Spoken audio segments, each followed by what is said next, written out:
Good afternoon, one and all. I, Professor Neelam Riccardi, welcome you all for today's guest lecture on Java servlets. See, you might have seen this picture at many applications when you are surfing on internet. Have you seen it? Yes or no? Yes. So, this picture represents whatever the application you are using or whatever the application you are watching, that application is developed by using Java programming. Java was invented in 1991 by James Gosling, Frederick Norton and Edith Frank. These are the persons who invented Java.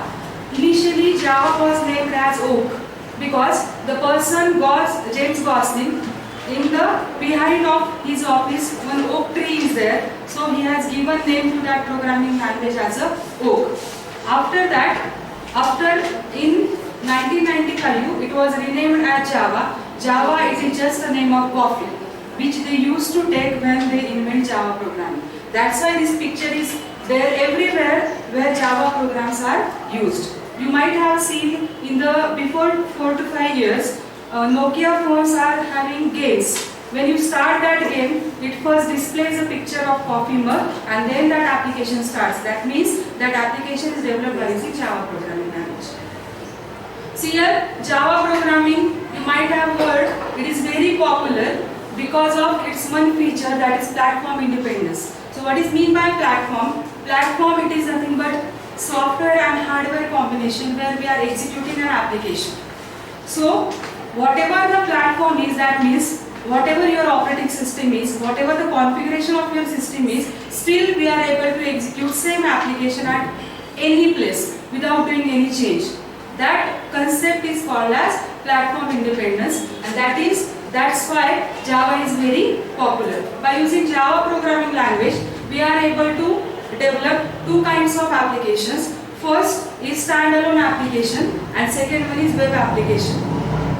You know what is web application because we all are using internet so frequently. So what is web application? Yes, anyone? Related to net. Related to net means whatever the application is there, that application is executed not at our system, it is executed at somewhere else and we are just using that, right? So these kind of applications are called as web applications. And another type of application is standalone application. What is mean by standalone application? An application which are executed on a local machine. Example of standalone application is you might have visited any medical shop nearest you, right? At that shop, when you purchase any medicines, that person gives you a bill. So whatever the application, by using it, it creates a bill, that application in his own machine, right? So that machine contains the platform where that application is executed, and at same machine that application is already installed. So these kind of applications are called as standalone applications. Understand? Standalone applications are the applications which are executed on a single machine, in simple terms. And web applications are the applications which are executed at one place and number of machines are using that application. So these kind of applications basically comes in the category client-server application. So application is at the server place and multiple clients are using that application. Understand? So best example of web application is we are using Google, we are using Gmail. So when you write www.gmail.com, that means that is the request which has been sent to Gmail server. Understand? So Gmail server has to give answer to that particular request as a response. So for that, Gmail server executes one application and output of that application is sent back to client as a response, right? So these type of applications comes in the category client-server applications. So where service user is there, service provider is there, right? So in this case, service provider is nothing but a server and service user is a customer. So there are two kinds of web applications. First one is an application which follows two-tier architecture. Now best example of two-tier architecture is when you are moving around any street nearest your home and their they are selling some, suppose sandwiches, anything, right? There is only one person, many customers are there, they are giving whatever the request of their, that means what food they want, they are requesting for that food, that person serves that person one by one. Understand? So when many customers are there, that person has to maintain a queue and he is serving the request one by one. Understand? So in that case, what is the basically two-tier architecture is, here a client is there. See that street food person. One person goes, say I want the burger. So burger, it is nothing but the request which has been sent by that user towards the server, right? That server has to create a burger and then give that burger to that particular user as a response. So response is taken by the client. It is okay for one client. If more than one clients are there, then there is a problem at the server side. Server has to make a queue, right? Or has to remind when what person use what request, and then according to that he has to prepare the response and send that response towards the client. Understand? So this is the two-tier architecture. Another one is, second one, three-tier architecture. Now what is the problem of that street food person? When number of customers are more, he is not giving any food in within very short time. So performance is degraded, right? So if you want to improve the performance, what that person will do? That person will open a, suppose a restaurant, right? He is going to have some waiters there. He is going to have some cook. So when any customer comes, that person is going to take a request. It forward that request towards the waiter. Waiter forward that request towards the cook, who actually execute that. So who actually prepares the food and then forward it towards again the waiter. And waiter is giving that to a customer. So same is applied here. Client or user, service user is going to request for any application towards the middleware server. So middleware server is just accepting that request, right? And forward that request towards the actual server. So it may be database server, it may be any server. Then database server prepares the response and forward that response towards the web server, and then web server forward it towards the client. So in this way, if one client is there, it creates one thread for one client and same application is running at the backend. Understand? So application is only one application and each client is created as a thread. That's why when we people using Gmail or Google, all over the world, millions of people are using Gmail, Google at the same time. Still, we don't have any others inbox in our inbox, right? We are not getting any others data. We are getting our own data. Why? Because each client is treated as one thread, and that is the best feature of Java which is used for this kind of application, and that's why Java is very popular. So these kind of web applications are of two types in Java. First one is applet, and another application is a servlet. Now applet is an application which is executed on the internet, but all the rights are there at the client machine, right? And another type is servlet. Server is called as server-side applet. So applet is executed, but it is executed at the server machine, and client is getting only the output. Understand the difference? Applet and servlets. Applets are the small applications which are executed on an internet as a part of browser, but all the rights, all the things are at the client machine. And servlets are the applications which are executed at the server machine, and client only gets the output. That is nothing but the response which has been sent by the server. So these all servlets are using these two architectures, either two-tier or three-tier. Again, it depends on the application. What kind of application is there? Suppose for some applications, number of clients are very less. So they are not investing their money to have three-tier architecture.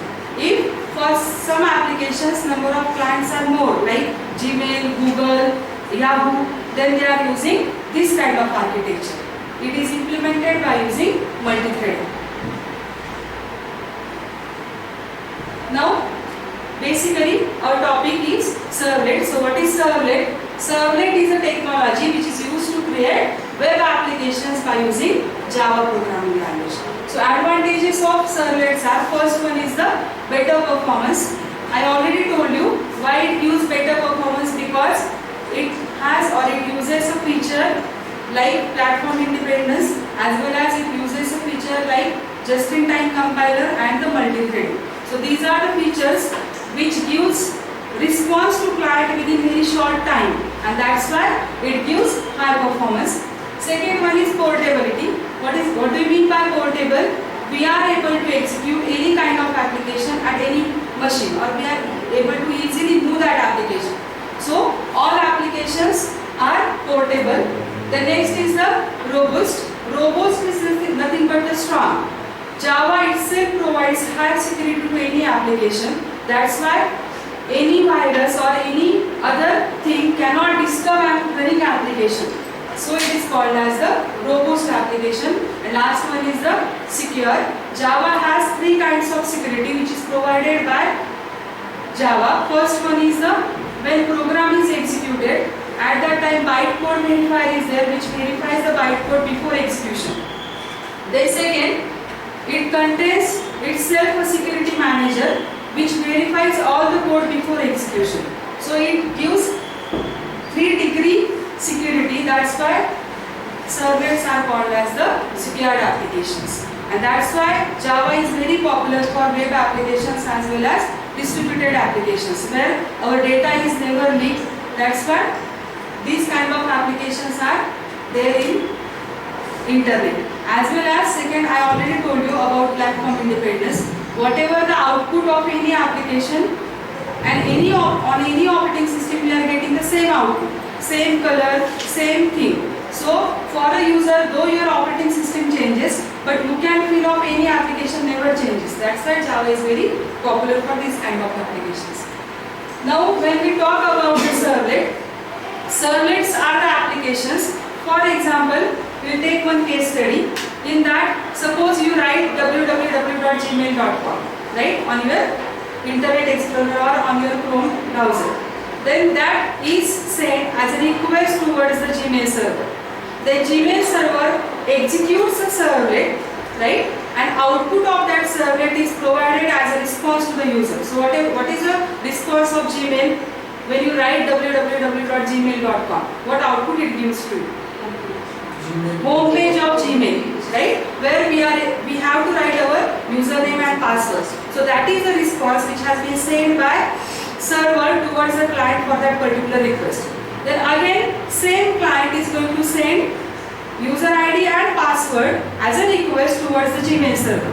The Gmail server, what it does, again it executes another servlet which verifies that username, password. If it is correct, then it gives you inbox, right? By default, it visualize your inbox as a response to that particular request. So one client can make multiple requests in one session to that particular server, and that for each request that particular servlet has to give response. So there is one method, service method in the life cycle of a servlet, which is used to take request from a client and send response. So how many requests that client is do at the particular session, those much of responses has to create by that particular server.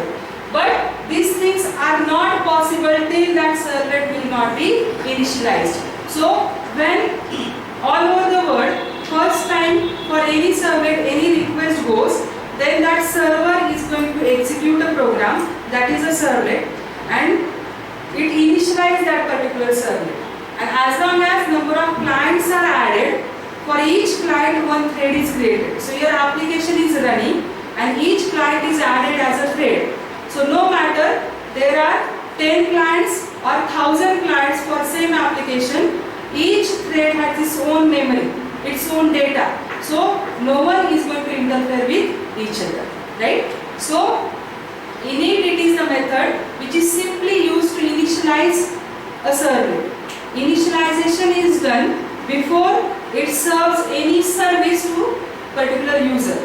So here services are provided by using the service method. So service method has two things in that. One is servlet request and another one is servlet response. So it accepts the request and send response, and this is executed n number of times till that client is not satisfied or client doesn't close the browser. When client close the browser, that means that particular client don't want to use that application henceforth, right? Then that servlet is deleted from the memory so that other application can run.